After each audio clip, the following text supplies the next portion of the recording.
News desk की team की ओर से हमारे श्रोताओं को गुरु गोविंद सिंह जी के प्रकाश पर्व की शुभकामनाएं। आज के समाचार पत्रों की सुर्खियों के साथ मैं रजनी दुबे। उपराज्यपाल मनोज सिन्हा और मुख्यमंत्री उमर अब्दुल्ला ने गुरु गोविंद सिंह जी के प्रकाश पर्व के लोगों को शुभकामनाएं दी हैं। उन्होंने संदेश में कहा कि गुरु गोविंद सिंह जी वीरता, त्याग और न्याय के लिए लड़े। उनके आदर्श मानवता को समानता, धार्मिकता, निस्वार्थ सेवा और भाईचारे के मार्ग पर मार्गदर्शन के लिए प्रेरित करते हैं। हमें इस दिन गुरु की महान शिक्षाओं का पालन करना चाहिए। प्रधानमंत्री नरेंद्र मोदी आज करेंगे जम्मू रेलवे डिवीजन का वर्चुअल उद्घाटन। जम्मू में हो रहे कार्यक्रम में उपराज्यपाल मनोज सिन्हा, मुख्यमंत्री उमर अब्दुल्ला, सांसद जुगल किशोर व केंद्रीय मंत्री जितेंद्र सिंह लेंगे भाग। पीएमओ जितेंद्र सिंह ने कहा कि जम्मू में रेल डिवीजन बनना गर्व और हर्ष की बात है। प्रधानमंत्री नरेंद्र मोदी ने जम्मू कश्मीर को अलग डिवीजन का तोहफा दिया। वहीं रेलगाड़ी से कश्मीर शेष भारत से जुड़ रहा है, जो मुख्य धारा का हिस्सा बनेगी। पहली ट्रेन पहुंचने के 52 साल बाद मिली जम्मू को रेलवे मंडल की सौगात। 2012 की सिफारिशों पर 2014 में बनी समिति ने जरूरत नहीं समझी। 2017 में फिर कवायद शुरू हुई और अब जाकर परवान चढ़ी।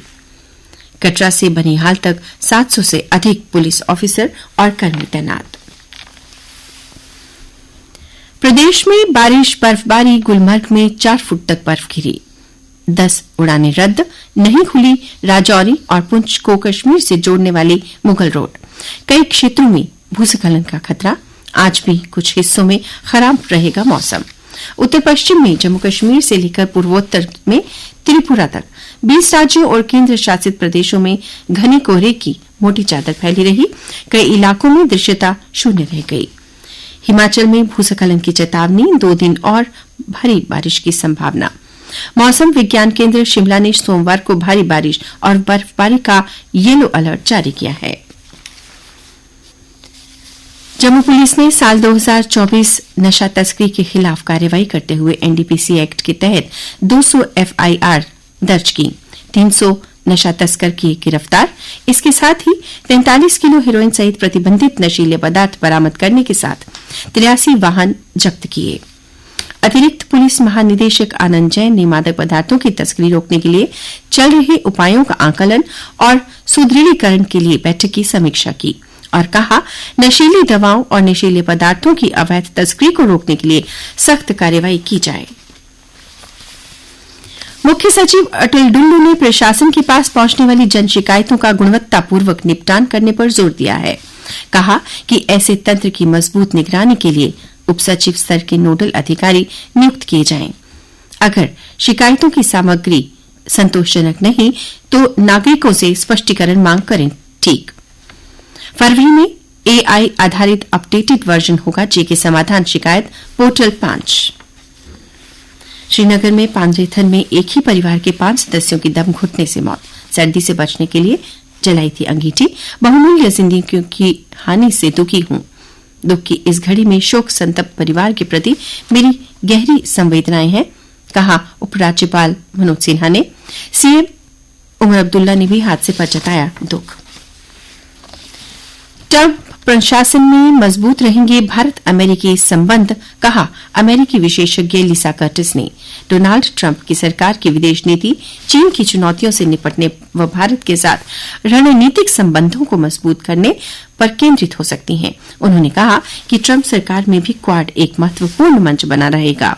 क्वाड भारत, अमेरिका, ऑस्ट्रेलिया व जापान का साझा रणनीतिक मंच है। व्हाइट हाउस की पूर्व अधिकारी ने कहा, ट्रंप 2.0 में चीन से निपटना भी रहेगा बड़ा मुद्दा। चीन के खिलाफ जारी कर सकते हैं कई प्रतिबंध। और अब अन्य समाचारों के साथ मेरी सहयोगी मीरा। धन्यवाद रजनी दुबे। अन्य समाचार। रामलला की प्राण प्रतिष्ठा की प्रथम वर्षगांठ पर मनाए जाने वाले 3 दिवसीय पाटोत्सव का आरंभ मुख्यमंत्री योगी आदित्यनाथ 11 जनवरी सुबह 10 बजे गर्भगृह में रामलला के अभिषेक से करेंगे। भारत ने विदेशी छात्रों के लिए 2 2 विशेष श्रेणी के वीजा शुरू किए। स्टडी इन इंडिया पोर्टल के जरिए करना होगा छात्रों को आवेदन। मान्यता प्राप्त संस्थानों में अध्ययन के लिए ई छात्र वीजा। 100 से ज्यादा अवैध कॉलोनियां प्लॉट खरीदते वक्त रहें सतर्क। विकास प्राधिकरण ने जारी किया आदेश। कॉलोनाइजर और डेवलपर्स को चेताया। उच्च शिक्षण संस्थानों में एनईपी के अमल को परखेगा यूजीसी। रैंकिंग जारी होगी। इसी के आधार पर संस्थानों को वित्तीय मदद देने में दी जाएगी प्राथमिकता।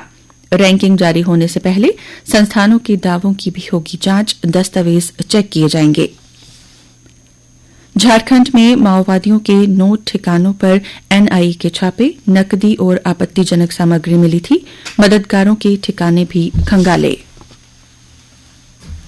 रोजगार बढ़ाने के लिए बजट में हो सकती है कई घोषणाएं। महिलाओं पर भी जोर। भारतीय उद्योग परिसंघ ने रोजगार सृजन के लिए केंद्र सरकार को दिए 7 सुझाव। दूरसंचार कंपनियों को देना ही होगा विशेष टैरिफ वाला voucher. Try chairman Anil Kumar Lahoti बोले, इस पर फिर से विचार करने की योजना नहीं। ग्राहकों के हितों की रक्षा करना है उद्देश्य। 3 नशा तस्करों को गिरफ्तार किया। 1 किलो चरस बरामद। श्रीनगर और सोपोर में कार्यवाही। आरोपियों में 2 दिल्ली के रहने वाले। कुलगाम में 1400 लीटर अवैध केरोसिन बरामद। 1 गिरफ्तार। छत्तीसगढ़ के बस्तर में सुरक्षा बलों ने मुठभेड़ में 4 नक्सलियों को मार गिराया। इस दौरान एक पुलिसकर्मी भी शहीद हो गया। और अब खेल समाचार। भारत ने 10 साल बाद गंवाई border Gavaskar trophy. Test championship के फाइनल की दौड़ से भी बाहर। चोटिल बुमराह के गेंदबाजी न करने से धार पड़ी कुंद। ऑस्ट्रेलिया ने सिडनी टेस्ट 2.5 दिन में 6 विकेट से जीता ऑस्ट्रेलिया, पर हीरो बना अपना गेंदबाज बुमराह। भारतीय टीम ने बॉर्डर गावस्कर ट्रॉफी जरूर गंवा दी, पर प्लेयर ऑफ द सीरीज तेज गेंदबाज जसप्रीत बुमराह रहे, जिन्होंने श्रृंखला में सर्वाधिक 32 विकेट लिए। आर्यन सवालेका की खिताब के साथ नए साल की शुरुआत। विश्व नंबर 1 और शीर्ष वरीय बेलारूस की सवालेका ने रूस की पोलिना कुदरमेतोवा को 4-6, 6-3, 6-2 से हराकर ब्रिस्बेन टेनिस टूर्नामेंट का खिताब जीत लिया। वहीं चेक गणराज्य के जिरी लेहका ने पुरुष वर्ग का खिताब जीत लिया। और अब मौसम। आज आंशिक तौर पर बारिश की संभावना है। तापमान। कल का अधिकतम तापमान 18.8 डिग्री सेल्सियस और न्यूनतम तापमान 9.7 डिग्री सेल्सियस रिकॉर्ड किया गया। आज सूर्यास्त 5:39 पर और कल यानी मंगलवार को सूर्योदय 7:33 पर होगा।